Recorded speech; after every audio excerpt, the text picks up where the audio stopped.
Համայնքային ոստիկանության Մաշտոցի բաժնի ծառայողների բացատրական աշխատանքի արդյունքում ապրիլի 1-ին 911 ծառայություն զանգահարած 44-օրյա պատերազմի մասնակից քաղաքացին հայտնել է, որ Սիլիկյան թաղամասի Սպանդարյան կայարանի երկաթգծի մոտ թողել է զենք զինամթերք։ Մեկնած ոստիկանները պարկի մեջ հայտնաբերել են Կալաշնիկովի ինքնաձիգ փամփուշտներով, ողորկափող կարճեցված խզակոթով 1 հրացան, 1 ատրճանակ փամփուշտներով, F1 տիպի 1 նեռնակ տարբեր տրամաչափի 50 փամփուշտ։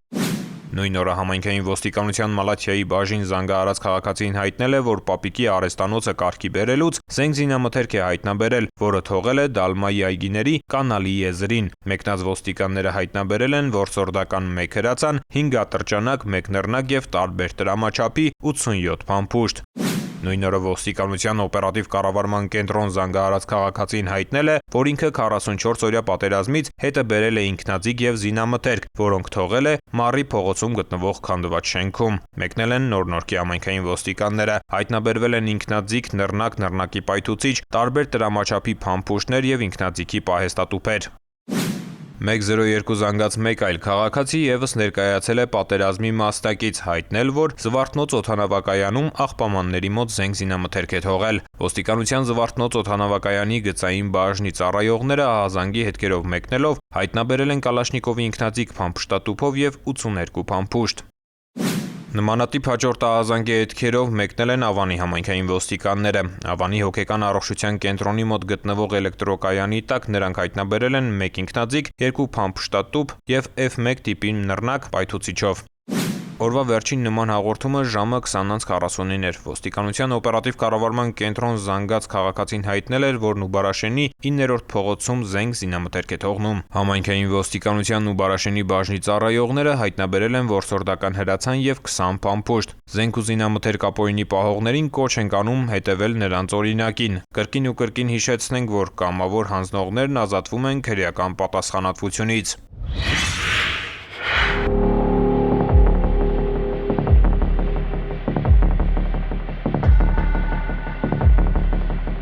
Զեղծարարության զոհ դառնալու համար ինձնից մեծ ջանքեր չի պահանջվում։ Պարզապես պետք է անցնեմ անծանոթ հղմամբ, համապատասխան դաշտերում լրացնեմ անձնական տվյալներս, ապա որպես հաստատում ստացված կոդերը եւ վերջ։ Իմ հաշիվները արդեն զեղծարարի ձեռքում է։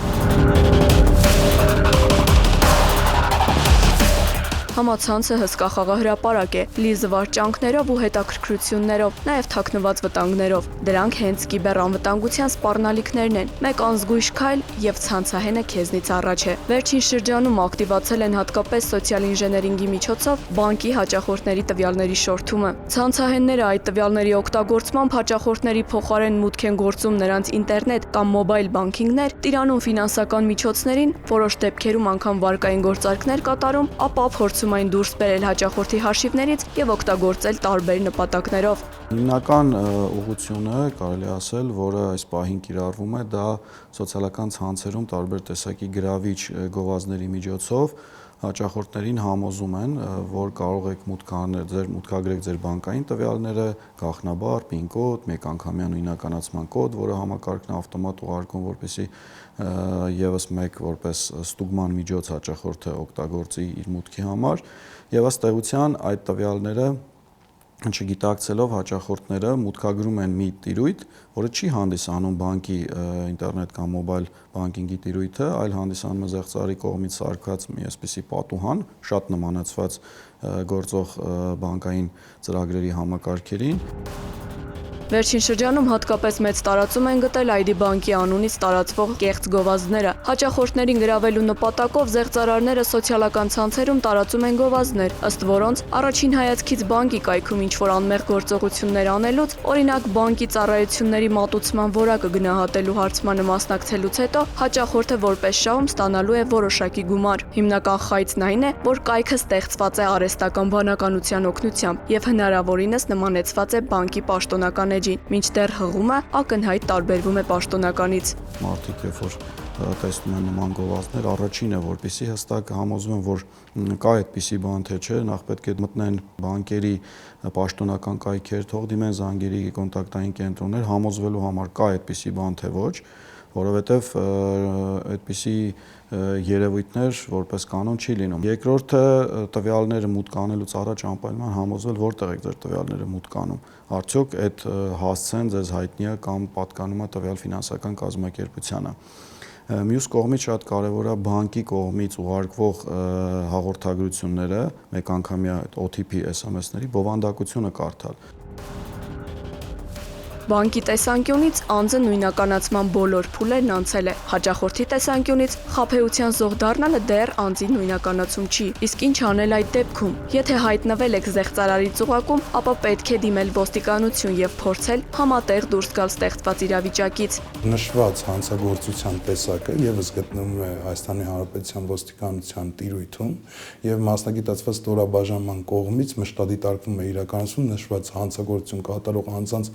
հայտնաբերելու ուղղությամբ։ Բացի այդ հարկ եմ համարում նշել, որ 2025 թվականի ընթացքում ոստիկանության մասնագիտացված ստորաբաժանման կողմից արդեն իսկ հայտնաբերվել է նշված գործունեությանը օժանդակող անձանց որոշակի շրջանակ, որոնք կազմված փաստաթղթերի հետ ներկայացվել են Հայաստանի Հանրապետության քննչական կոմիտեի համապատասխան ստորաբաժանման աշխատակիցներին քննչական գործողություններ կատարելու նպատակով։ Հարգելի քաղաքացիներ, որևէ մեկին մի տրամադրեք անձնական տվյալներ կամ գաղտնաբառեր, մի անցեք անծանոթ հղումներով, մի վստահեք կասկածելի զանգերին եւ սոցիալական էջերին։ Բանկերի անունից կասկածելի զանգի, նամակի կամ գովազդի դեպքում կապ հաստատեք տվյալ բանկի զանգերի կենտրոնի հետ։ Եթե այնուամենայնիվ հայտնվել եք զեղծարարի թակարդում, դիմեք ոստիկանություն։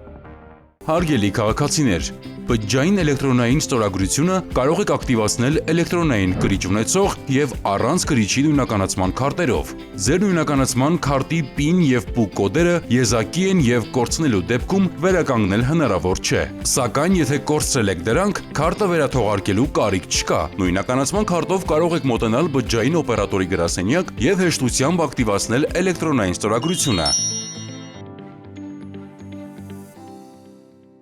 Կյանքն անգին է։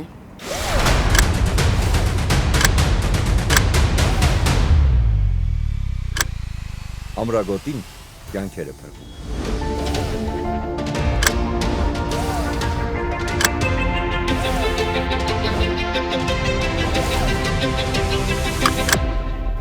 Ամրագոտին կյանքեր է փրկում։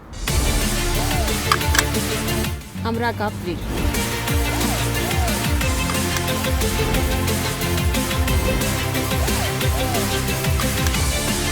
Ամրագոտին կյանք է փրկում։ Ամրագոտին կյանք է փրկում։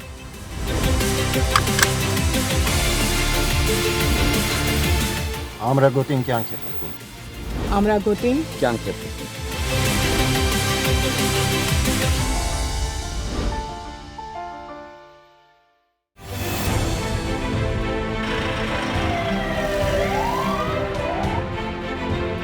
Վարորդները պարտավոր են կապույտ գույնի առկայծող փարոսիկ եւ ձայնային արձանշան միացրած շտապօգնության մեքենաների մոտենալու դեպքում զիջել ճանապարհը նրանց անխոճոդոտ անցումն ապահովելու նպատակով։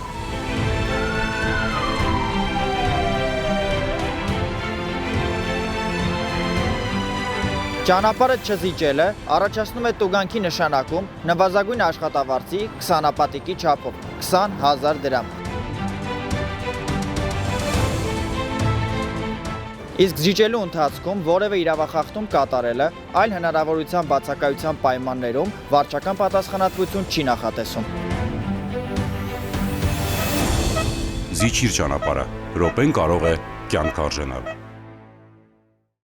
Հարգելի քաղաքացիներ, roadpolice.am համակարգում էլեկտրոնային ծանուցումը ակտիվացնելու դեպքում տեսալուսանկարահանող սարքերով արձանագրված տուգանքի գումարը կարող եք վճարել 20%-ով պակաս։ Կարևոր է իմանալ, որ 20% բոնուսային բաղադրիչի կիրառման էլեկտրոնային ծանուցման եղանակը չի փոխարինում SMS ծանուցմանը։ Տեսալուսանկարահանող սարքերով արձանագրված խախտումներով, եթե օրինակ պետք է նշանակվեր 10,000 դրամ տուգանք, ապա ծանուցումն էլեկտրոնային եղանակով ստանալու դեպքում կկիրառվի բոնուսային նվազեցում եւ տուգանքի չափը կկազմի 8,000 դրամ։ Օգտվեք թվային լուծումներից եւ վճարեք 20%-ով պակաս։